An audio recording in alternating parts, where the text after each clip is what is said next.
Bismillahirrahmanirrahim. Assalamualaikum warahmatullahi wabarakatuh. Bagaimana kabarnya untuk Bapak Matuf dan teman-teman semua?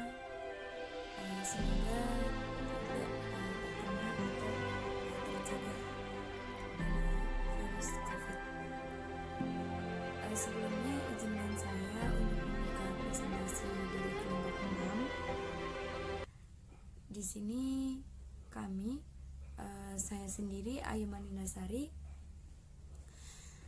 kemudian ada Mas Wirawardana, kemudian ada Mas Samsul Ma'arif, kemudian ada Mbak Farah Nabila. Di sini kami dari kelompok 6 ingin mempresentasikan atau mencoba mempresentasikan, memaparkan hasil dari diskusi kami yang bertema sumber daya manusia dalam studi kelayakan bisnis. Nah, untuk pembahasan yang pertama itu ada apa pengertian dari sumber daya manusia. Kemudian ada bagaimana kegunaan dari sumber daya manusia ini. Kemudian ada faktor-faktor yang mempengaruhi sumber daya manusia. Kemudian ada cara mendapatkan dan mengelola sumber daya manusia tersebut itu bagaimana. Kemudian yang kelima atau yang terakhir itu ada aspek sumber daya manusia dalam studi kelayakan bisnis begitu. Untuk yang pertama itu akan dipresentasikan oleh saya sendiri, yaitu pengertian dari sumber daya manusia. Nah, mungkin dari teman-teman semua itu sudah tidak asing dengan sumber daya manusia atau sangat familiar terhadap istilah SDM. Nah, perlu kita ketahui kepanjangan dari SDM itu apa sih? Sumber daya manusia. Nah, di sini sumber daya manusia itu sumber daya dari manusia begitu. Nah, sumber daya manusia ini merupakan suatu faktor, salah satu faktor penentu di dalam suatu bisnis. Jadi ketika sumber daya manusia ini baik, itu tentunya akan menjadi tonggak atau akan menjadi pacuan dalam suatu bisnis begitu. Banyak pengertian dari sumber daya manusia itu bisa dilihat dari PPT. Yang pertama itu menurut Hasibuna. Nah, menurut Hasibuna ini sumber daya manusia merupakan suatu kolaborasi antara kemampuan daya pikir dengan daya fisik yang ada di suatu individu begitu. Nah, jadi di sini yang membedakan antara faktor sumber daya manusia dengan faktor-faktor yang ada di suatu bisnis itu ya ini yang membedakan.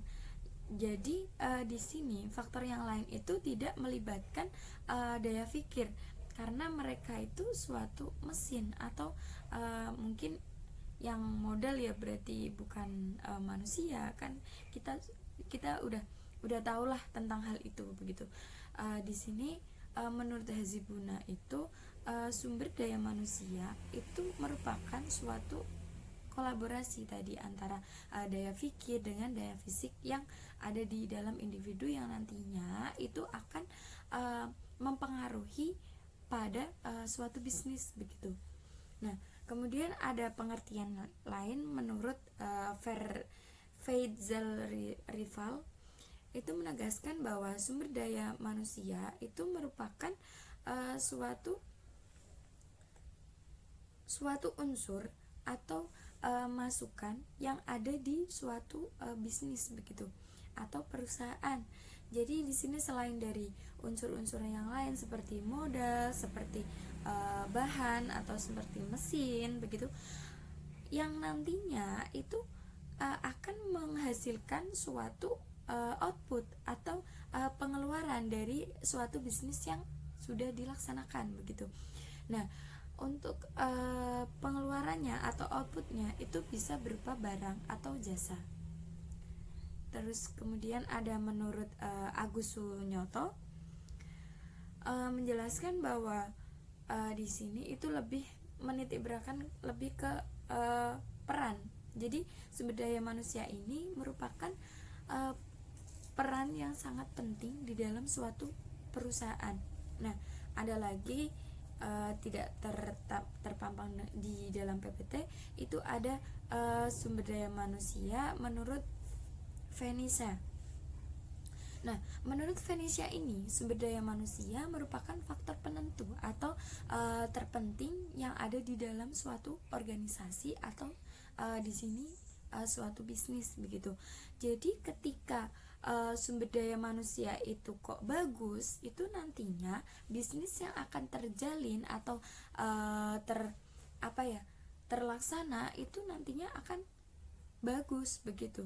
Jadi bisnis tersebut itu memang layak untuk dijalankan karena sumber daya manusia yang ada di dalam bisnis tersebut itu sudah mumpuni atau sudah profesional begitu. Nah, kita lanjut ke fungsi dari sumber daya manusia di dalam suatu kelayakan bisnis. Nah, di dalam suatu kelayakan bisnis itu untuk fungsi dari sumber daya manusia itu sudah dijelaskan atau terserempet fungsi dari sumber daya manusia itu sendiri tadi di pengertian yang sumber daya manusia. Jadi di sini itu selain dari faktor penentu, juga sumber daya manusia itu menguasai segalanya. Jadi di sini di dalam bisnis itu unsur-unsur yang lain seperti mesin, seperti bahan, seperti modal itu ya yang mengurusi ya sumber daya manusia tersebut. Jadi mengapa kok terpenting? Jadi ketika tidak di dalam suatu bisnis itu tidak ada sumber daya manusia, ya jadinya apa? Masa bisnis dilakukan oleh robot atau mesin gitu? Itu toh kalau robot itu kan juga harus ada yang mengendalikan. Nah, tentunya yaitu fungsi dari sumber daya manusia yang ada tersebut begitu. Nah, di sini itu kita lebih menitikberatkan pada pengembangan sumber daya manusianya. Jadi di dalam suatu bisnis itu dikatakan layak untuk dilakukan itu ketika sumber daya manusia yang ada itu ya di atas rata-rata atau memenuhi standar sebagai sumber daya manusia yang handal atau yang profesional begitu untuk menjalankan suatu bisnis tersebut. Nah, tentunya ketika sumber daya manusia yang ada itu kok belum maksimal. Nah, di sini kita membahas tentang fungsi dalam pengembangan sumber daya manusia oleh yang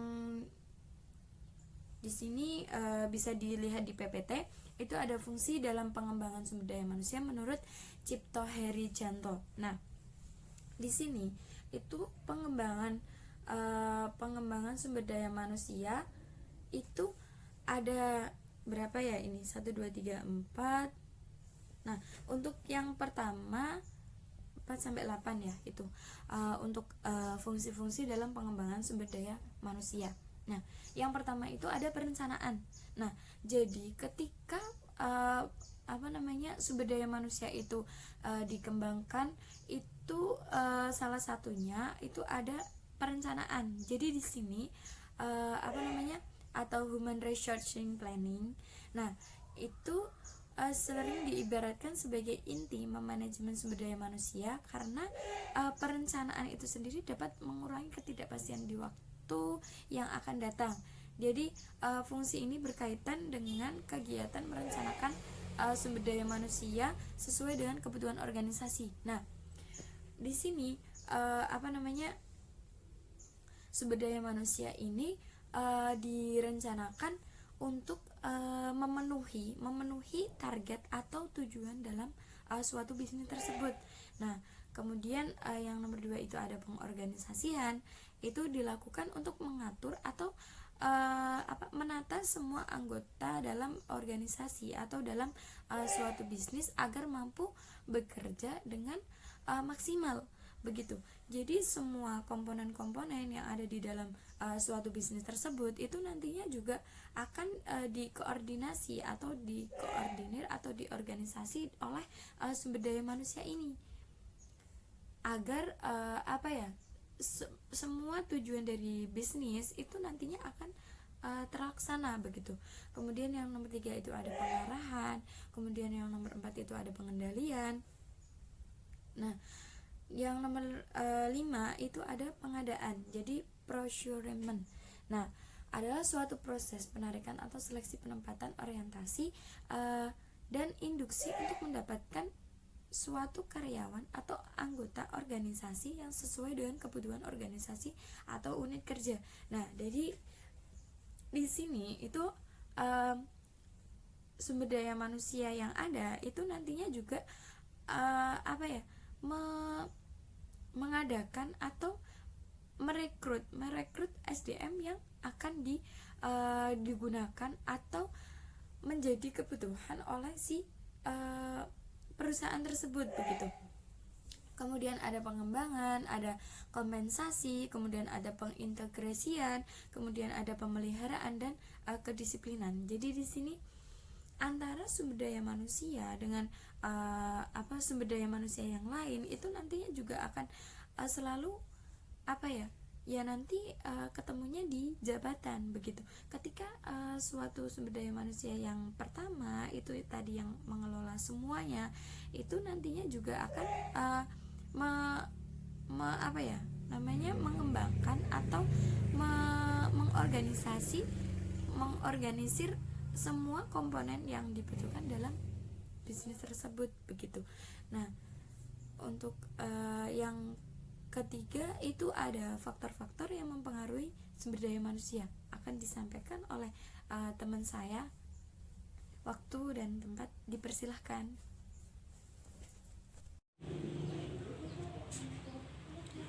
Assalamualaikum warahmatullahi wabarakatuh. Perkenalkan, nama saya Farah Nabila, NIM 059. Saya dari kelompok 6, studi kelayakan bisnis, akan membahas tentang aspek sumber daya manusia. Di sini saya akan menerangkan tentang faktor-faktor yang mempengaruhi sumber daya manusia. Itu ada 3, yaitu faktor internal, eksternal, dan keputusan-keputusan organisasi yang dapat mempengaruhi permintaan sumber daya manusia. Faktor internal itu mencakup seluruh kehidupan atau kegiatan organisasi, baik pimpinan atau bawahan atau orang-orang yang bersangkutan di dalam organisasi tersebut. Faktor internal itu ada beberapa hal. Yang pertama adalah misi dan tujuan organisasi. Setiap organisasi pasti memiliki misi dan tujuan yang berbeda-beda. Oleh karena itu diperlukan strategi dan perencanaan yang matang agar dapat mengimplementasikannya dengan tepat sasaran. Dan oleh karena itu juga dibutuhkan sumber daya manusia yang mumpuni agar tidak menghambat pencapaian tujuan organisasi ke depannya. Yang kedua adalah strategi pencapaian tujuan.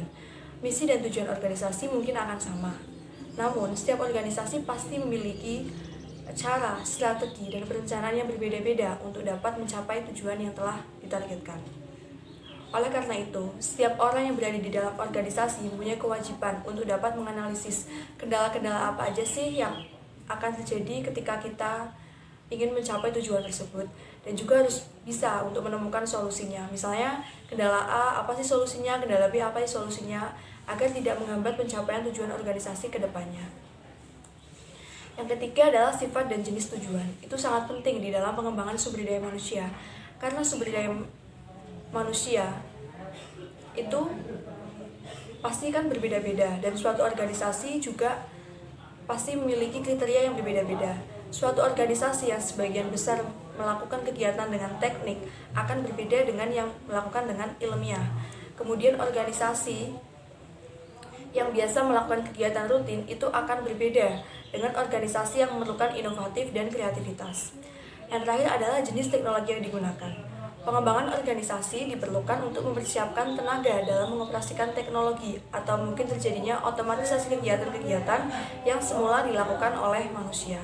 Jadi di sini diperlukan sumber daya yang mumpuni agar dapat mengikuti arus teknologi zaman sekarang. Jangan sampai teknologi yang udah ada tapi sumber daya manusianya tidak bisa untuk mengikuti arus teknologi yang telah ditentukan. Kemudian faktor eksternal. Suatu organisasi itu tidak akan lepas di mana lingkungan organisasi itu berada. Jadi di sini organisasi harus dapat memperhitungkan faktor-faktor lingkungan atau faktor-faktor eksternal di dalam sebuah organisasi. Ada beberapa hal, yaitu kebijakan pemerintah, kebijakan pemerintah, baik dikeluarkan oleh pemerintah itu sendiri atau peraturan pemerintah, kemudian presiden, pejabat atau menteri, itu akan sangat memengaruhi ke depannya. Karena program-program yang sudah ditentukan oleh organisasi itu tidak boleh melanggar kebijakan pemerintah yang telah ditetapkan. Yang kedua adalah sosio budaya dan masyarakat. Ini sangat memengaruhi, tidak bisa dianggap sepele. Karena di dalam organisasi saja, itu pasti orang-orang yang berada di dalamnya itu mempunyai kultur budaya yang berbeda-beda. Karena mereka berasal dari daerah yang berbeda-beda. Dan di situ organisasi wajib untuk bisa menyatukan kultur budaya mereka agar dapat bersatu dan tidak terjadi permasalahan-permasalahan ke depannya. Yang ketiga adalah perkembangan iptek. Di sini harus bisa sumber daya manusianya itu mengikuti arus perkembangan iptek. Seperti yang saya jelaskan sebelumnya, jangan sampai teknologinya udah ada tapi sumber daya manusianya tidak mumpuni untuk mengikuti arus teknologi yang sudah ada. Yang terakhir itu adalah keputusan organisasional. Ini lebih mengaruhi ke permintaan sumber daya manusia. Yang pertama adalah rencana strategis perusahaan adalah keputusan yang paling berpengaruh. Ini mengikat perusahaan dalam jangka panjang, yaitu tentang pertumbuhan, produk baru, atau segmen pasar baru. Otomatis jika perusahaan ingin menambah produk baru, otomatis memerlukan sumber daya manusia yang lebih, dan di situ akan mengalami peningkatan permintaan sumber daya manusia. Yang kedua itu dalam jangka pendek, itu lebih ke anggaran perusahaan. Jadi berapa sih anggaran 1 bulan ke depan untuk produk baru tersebut, seperti itu. Dan di sini anggaran itu sangatlah penting. Karena jika tidak ada analisis anggaran, kita tidak tahu berapa sih akan dikeluarkan perusahaan dalam 1 tahun ke depan, dalam 1 bulan ke depan, seperti itu. Yang ketiga adalah forecast penjualan atau produksi. Itu kan kadang nggak tepat anggarannya berapa, yang dijual cuma berapa, dan di situ akan mengaruhi permintaan sumber daya manusia. Kalau misalnya yang dijual itu sedikit, otomatis kan akan mengalami penurunan permintaan sumber daya manusia. Yang terakhir adalah reorganisasi atau perancangan kembali pekerjaan-pekerjaan yang dapat merubah kebutuhan dan memerlukan berbagai tingkat keterampilan yang berbeda. Jadi kan setiap organisasi juga kadang mengalami kegagalan di dalam pencapaian organisasinya, dan di situ perlu dilakukan reorganisasi atau perubahan-perubahan kegiatan. Apa aja sih yang perlu kita perbaiki agar tidak terjadi kesalahan dan kegagalan berikutnya. Mungkin sekian yang dapat saya jelaskan, kurang lebihnya saya mohon maaf. Assalamualaikum warahmatullahi wabarakatuh. Assalamualaikum warahmatullahi wabarakatuh. Teman-teman, saya dari kelompok 6 akan melanjutkan presentasi dari kelompok kami. Perkenalkan, nama saya Samsul Ma'arif, NIM 072. Pada kesempatan kali ini saya akan menjelaskan mengenai cara mendapatkan dan mengelola SDM yang baik. Yang pertama adalah cara mendapatkan SDM yang berkualitas. Ada beberapa cara. Yang pertama adalah komitmen karyawan untuk berkualitas. Ini penting bahwa setiap hal dari karyawan itu harus dimulai dari komitmen awal, apakah mereka siap maju atau tidak. Yang kedua, program pelatihan dan tepat sasaran. Ini penting bahwa setiap perusahaan itu harus melaksanakan program pelatihan sehingga apa yang dikerjakan oleh karyawan itu sesuai dengan visi misi perusahaan. Lalu yang ketiga adalah pengembangan dan evaluasi kinerja karyawan. Ini penting bahwa setiap pekerjaan karyawan itu harus dievaluasi apa sudah baik atau tidak. Lalu yang keempat, penilaian prestasi kerja karyawan. Penilaian dilakukan dalam upaya mengusahakan bagaimana agar waktu, pikiran, bahkan dana yang telah digunakan benar-benar efektif dan efisien. Lalu yang kelima adalah sistem penghargaan sesuai kinerja. Ini penting bahwa setiap karyawan yang telah bekerja harus diberikan sebuah reward. Apakah mereka sudah baik atau tidak. Kalau baik maka kasih reward, kalau tidak maka kasih punishment, agar mereka tetap bersemangat dan selalu memperbaiki pekerjaannya. Lalu yang kedua adalah cara mengelola SDM yang baik. Ada beberapa tipe dengan cara mengelolanya yang baik. Yang pertama adalah tipe konstruktif. Tipe ini memiliki ciri-ciri berani mengemban tanggung jawab, terus dapat dipercaya, mampu memahami dan menginterpretasikan keinginan atasan, tidak sekedar meniru atasan tentunya, terus berpandangan luas ke depan. Tips mengelolanya adalah bahwa SDM ini sangat potensial untuk dikembangkan, berikan sasaran yang dicapai, kemudian menyerahkan teknis pelaksanaan tugas kepada bawahan tersebut. Lalu tipe rutin. Ciri-cirinya yaitu tingkat kemampuan intelektual dan daya imajinasinya memang tak sesuai tipe konstruktif, terus kurang memiliki inisiatif, lalu cenderung gamang jika tanpa diberi petunjuk. Namun jika diarahkan dengan benar oleh atasan, ia dapat bekerja dengan baik. Tips mengelolanya adalah diberi arahan yang jelas, berikan saran yang hendak dicapai, kemudian berikan arahan dan prosedur yang jelas, jika perlu diberi target waktu. Lalu yang ketiga adalah tipe impulsif. Ciri-cirinya yaitu SDM tipe ini sangat tidak imajinatif, terus melakukan tugas atas dasar maunya sendiri, yaitu suka atau tidak suka. Lalu cenderung mudah berubah mengikuti lingkungan. Tips mengelolanya adalah utamakan melakukan pendekatan personal serta berikan arahan dan petunjuk yang lengkap beserta target agar SDM dapat bekerja dengan baik dan benar. Lalu yang keempat adalah tipe subversif. Ciri-ciri ini SDM ini yaitu sangat buruk sekali karena SDM ini tipe yang sulit dikontrol, terus tidak memiliki prinsip yang kuat, ditambah cenderung memikirkan keuntungan pribadi, terus dapat menghalalkan berbagai cara untuk mencapai keinginannya. Tips pengelolanya adalah SDM tipe ini harus diberikan tugas dengan penekanan pada sasaran yang hendak dicapai. Jika memungkinkan, janjikan imbalan atau hukuman yang sesuai, berupa reward dan punishment. Terima kasih. Assalamualaikum warahmatullahi wabarakatuh. Usaha atau ide menjadi usaha. Nah, dalam beberapa perencanaan sumber daya manusia perlu menganalisis hal-hal berikut. Yang pertama, desain pekerjaan. Setelah penentuan organisasi, maka kita akan menjalankan desain pekerjaan apa saja yang diperlukan untuk menjalankan organisasi. Perusahaan di bidang jasa akan sangat berbeda dengan perusahaan yang bergerak di bidang manufaktur, apalagi untuk manufaktur teknologi tinggi. Yang kedua, deskripsi pekerjaan. Deskripsi pekerjaan wajib dilakukan mengingat fungsi setiap departemen harus jelas, tidak jadi tumpang tindih dalam kegiatan pekerjaan, dan menghindari adanya pengulangan pekerjaan yang sama oleh bagian yang berbeda. Kemudian yang ketiga, job value. Tujuan dari job value adalah penentuan nilai jabatan dengan kapasitas atas orang yang diperlukan.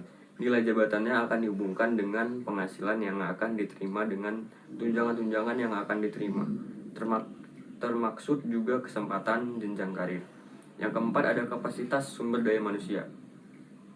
Kapasitas akan menentukan produktivitas dan profitabilitas perusahaan. Kapasitas yang sesuai dengan kemampuan produksi perusahaan menjadi sangat penting.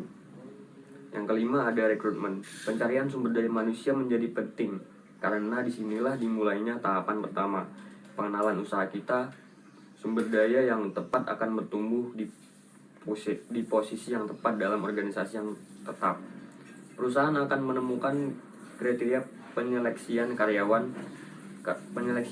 baru, baik untuk nilai indeks prestasi waktu kuliah, harus lulus psikologi tes dan wawancara, serta harus lulus tes kesehatan. Kemudian yang keenam ada productivity. Setelah seseorang bergabung dalam organisasi, maka produktivitas menjadi perhatian karena kontribusi positif daripada setiap individu akan menghasilkan organisasi yang positif dan bertumbuh. Sejalan dengan kapasitas yang sesuai, maka produktivitas menjadi penting karena pengukuran produktivitas harus terpenuhi agar perusahaan bisa melaksanakan efisiensi kerja. Training and development. Sejalan dengan tuntutan lingkungan dan perkembangan teknologi, maka setiap sumber daya semestinya diberikan pelatihan dan pengembangan yang sesuai dengan tuntutan zaman dan pekerjaan. Pelatihan dan pengembangan juga membawa apresiasi kepada sumber daya manusia karena merasa dihargai dan dibimbing. Pelatihan bisa diberikan dalam bentuk soft skill dan hard skill. Soft skill adalah pelatihan untuk memperkaya pengetahuan karyawan akan hal-hal yang berhubungan dengan personal karyawan seperti motivasi. Hard skill lebih kepada pelatihan yang berhubungan langsung dengan pekerjaan agar bisa bekerja lebih lagi dari waktu ke waktu. Yang kedelapan ada performance appraisal. Biasanya dalam masa setahun, setiap karyawan akan mengalami masa-masa konsultasi dengan mendapatkan umpan balik dari kinerja yang dicapai selama masa waktu tertentu. Nah, dalam penilaian karyawan ini yang dinilai tidak semata-mata pencapaian hasil kuantitatif, tapi juga faktor-faktor proses dan kuantitas lainnya. Yang akan dinilai ada faktor kepuasan konsumen, cara manajemen, dan juga kerjasama tim. Kemudian yang kesembilan ada compensation and benefit. Dalam setiap industri, pasti terdapat struktur kompetisi yang akan diberikan kepada karyawannya yang terbaik. Selain gaji dasar, perusahaan juga akan memberikan tunjangan-tunjangan yang disesuaikan dengan tingkat jabatan dan kompetisi di pasar. Biasanya juga karyawan yang berprestasi bagus akan diberikan bonus pada akhir tahun. Nah, yang ke-10 ada career planning. Selain pengembangan akan kemampuan karyawan, perlu diperhatikan juga pengembangan karir yang akan dicapai karyawan. Sebelum penentuan karir, perusahaan biasanya juga akan mengkategorikan karyawan ke dalam beberapa kelompok. Kompensasi dan tunjangan-tunjangan bukan satu-satunya yang dicari karyawan. Mereka juga ingin mencapai kemajuan untuk dipromosikan ke jabatan yang semakin tinggi. Maka diperlukan sebuah perencanaan karir yang lebih jelas untuk setiap individu yang ada dalam perusahaan, khususnya untuk karyawan yang sangat bagus. Kemudian yang terakhir ada penghematan. Setelah seorang karyawan berbakti dalam waktu tertentu, maka karyawan juga akan memasuki tahapan berpisah, yakni pensiun. Dalam hal pemutusan hubungan kerja ini, perusahaan semestinya memberikan kompensasi yang sesuai, baik itu uang, jasa maupun uang pisah sesuai dengan perundang-undangan yang berlaku.